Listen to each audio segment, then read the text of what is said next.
अब एक नियम बड़ा विचित्र है हमारा शंकर पर जल चढ़ाने का। जो भाव वर्णित किया जाता है कि हम शंकर को मंदिर में जाकर जल चढ़ाते हैं तो खड़े खड़े चढ़ाएं कि बैठकर चढ़ाएं। बहुत ध्यान देना साहब। शंकर में मंदिर में जाकर हम भगवान शंकर को जल चढ़ाएं तो खड़े होकर चढ़ाएं कि बैठकर चढ़ाएं। अब दो तरह का शिवलिंग है मंदिरों में, दो तरह का शिवलिंग का निर्माण होता है, ठीक है। एक विष्णु शिवलिंग, एक शक्ति पार्वती शिवलिंग। बहुत ध्यान से सुनना।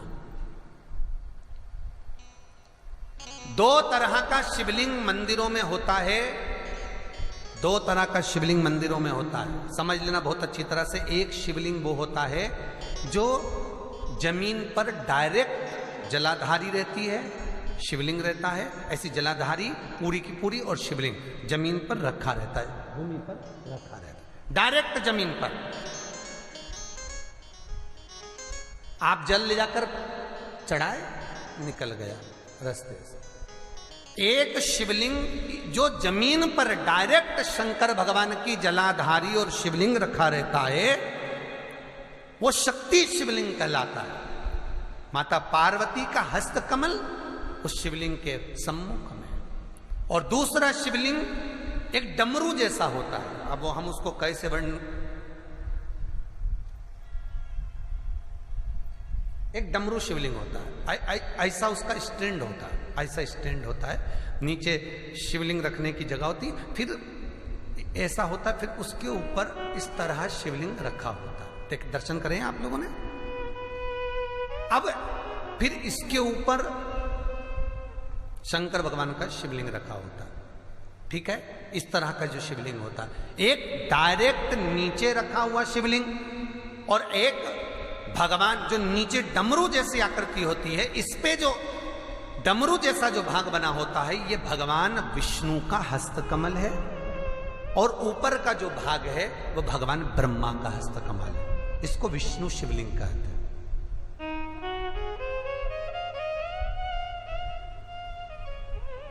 इसको हरीश्वर महादेव भी कहा जाता है। कौन सा महादेव कहते हैं? हरि सर्वेश्वर महादेव।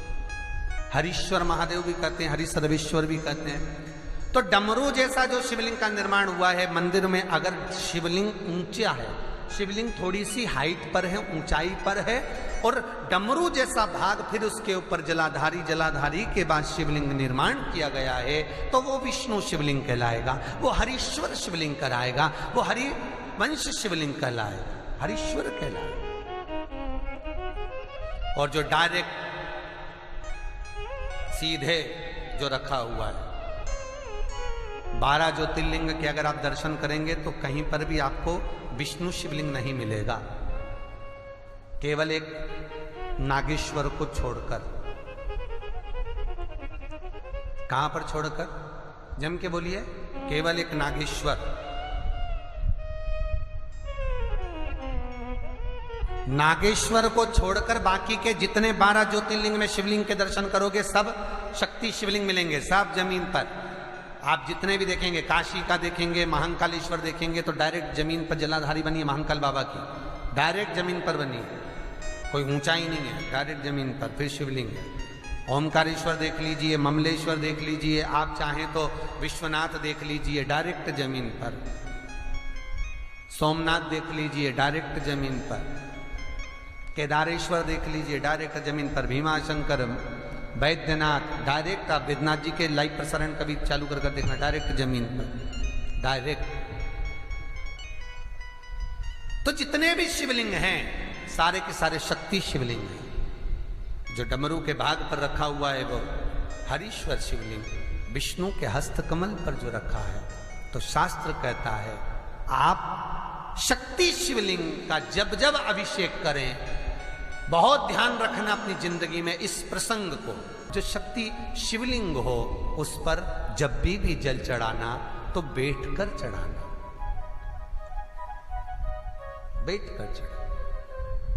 शक्ति शिवलिंग पर जब भी जल चढ़े, भले शिवलिंग कितना भी ऊंचा हो, कितना भी ऊंचा हो, तो संघी से चढ़ा दो, पर जल बैठ कर चढ़ाइए। भले शिवलिंग ऊपर है, पूरा तरह से हाथ नहीं पहुंचा, जैसे सोमनाथ जी में अब शिवलिंग कितना बड़ा है, महाकालेश्वर का शिवलिंग कितना बड़ा है, तो उसको तो बैठकर स्नान नहीं करा सकते। भले शिवलिंग कितना भी ऊंचा हो, पर अगर भूमि टच है, शिवलिंग अगर भूमि टच है, शक्ति शिवलिंग है, तो भले आधा शिवलिंग नहाए, आधे पर पानी जाए, पर बैठकर ही स्नान कराया जाता है।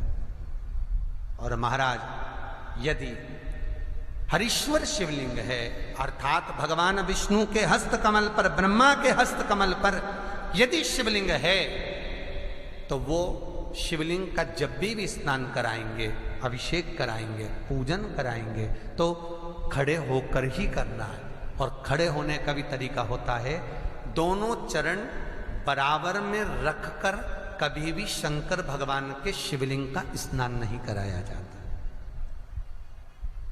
महाराज दोनों चरण बराबर रखकर, अगर हरीश्वर शिवलिंग है, किसी मंदिर में शंकर को जल चढ़ाने के लिए आप गए हो और शंकर को जल चढ़ा रहे हो, तो हरीश्वर अगर शिवलिंग है तो दोनों पांव बराबर रखकर नहीं, एक सीधा चरण थोड़ा सा आगे रखिए और उल्टा चरण थोड़ा सा पीछे रखकर भगवान शंकर का जलाभिषेक करने पर लक्ष्मी जैसे अपने चरण रहते हैं, भगवान शंकर उसी तरह से लक्ष्मी को दौड़ाते हुए अपने घर में प्रवेश कराते।